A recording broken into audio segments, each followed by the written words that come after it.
নবজায় সম্পূৰ্ণভাৱে মই ব্যক্তিগতভাৱে আপোনালোকক বয়কট কৰিছো। নমস্কাৰ, মই প্ৰিয়ংকা ভৰালী। পোনপ্ৰথমতে সকলোকে ধন্যবাদ জ্ঞাপন কৰিছো। যোৱাকালি যি টক শ্ব' হৈছিলে সেই টক শ্ব'ত আপোনালোকে যিসকলে মোক ছাপোৰ্ট কৰিছে, অনুৰাগী মোৰ ৱেল উইচাৰ্ছ সকলোকে মই আন্তৰিক ধন্যবাদ জ্ঞাপন কৰিছো।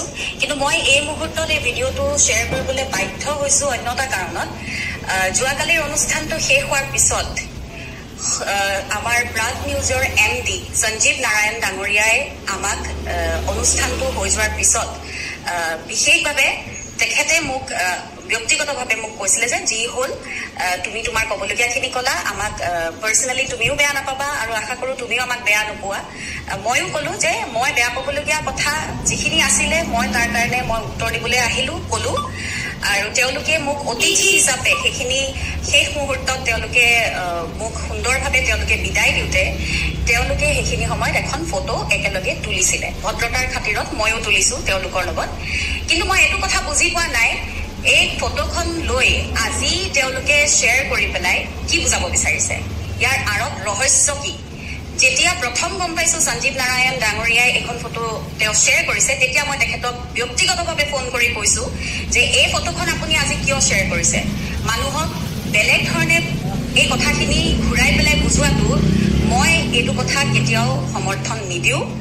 ফটো এখন তুলি পেলাই তেওঁ আজি সেইখন ফটো শ্বেয়াৰ কৰাটো মই ভাল পোৱা নাই। গতিকে মই তেখেতক ব্যক্তিগতভাৱে সেইটো কথা প্ৰশ্ন কৰিলোঁ। তেখেতে তেতিয়া ক'লে হ'ব মই এখন ফটো গুচাই দিম। কিন্তু ইতিমধ্যে সেইখন ফটো কেইজনমান ব্যক্তিয়ে শ্বেয়াৰ কৰি আছে। যিসকলে শ্বেয়াৰ কৰি আছে মই ভালকৈ আপোনালোকক জনাবলৈ বিচাৰিছোঁ, মোৰ নিচিনা সাধাৰণ গায়িকা এগৰাকীৰ প্ৰয়োজনো নাই বুজাবুজি কৰিবৰ কাৰণে। আমি কষ্ট কৰি উঠা মানুহ, কষ্ট কৰি যাম। নাই আগতে বুজাবুজি কৰিছিলোঁ, নাই কৰি আছো, নাই কৰিম ভৱিষ্যতলৈ। আৰু ব্যক্তিগতভাৱে মই মোৰ ফালৰ পৰা সম্পূৰ্ণভাৱে আপোনালোকক জনাই দিছোঁ, বিশেষকৈ সঞ্জীৱ নাৰায়ণ ডাঙৰীয়া আৰু প্ৰাগ নিউজক মই জনাইছোঁ, আপোনাক বিশেষকৈ সঞ্জীৱ দা মই যথেষ্ট সন্মান কৰোঁ আগৰ পৰাই। আপোনাৰ লগত কথাটো বেলেগ, কিন্তু দেৱজিৎ ভূঞা ডাঙৰীয়াৰ লগত মোৰ যিখিনি কথা আছিলে সেইখিনি সম্পূৰ্ণভাৱে মই মুকলিকৈ ক'লোঁ।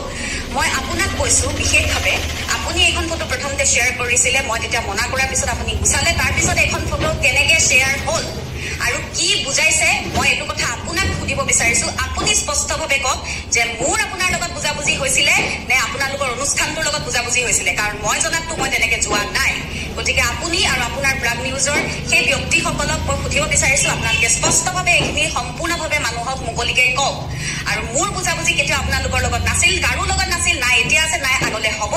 আৰু মই ব্যক্তিগতভাৱে আপোনালোকক জনাওঁ যে কোনো দিনাই আপোনালোকৰ প্ৰাগ চেনেলৰ কোনো অনুষ্ঠানত যাতে মোক নেমাতে, মোৰ অনুষ্ঠান যাতে আপোনালোকে লাইভ নকৰে, মোৰ গান যাতে আপোনালোকে নবজায়, সম্পূৰ্ণভাৱে মই ব্যক্তিগতভাৱে আপোনালোকক বয়কট কৰিছোঁ।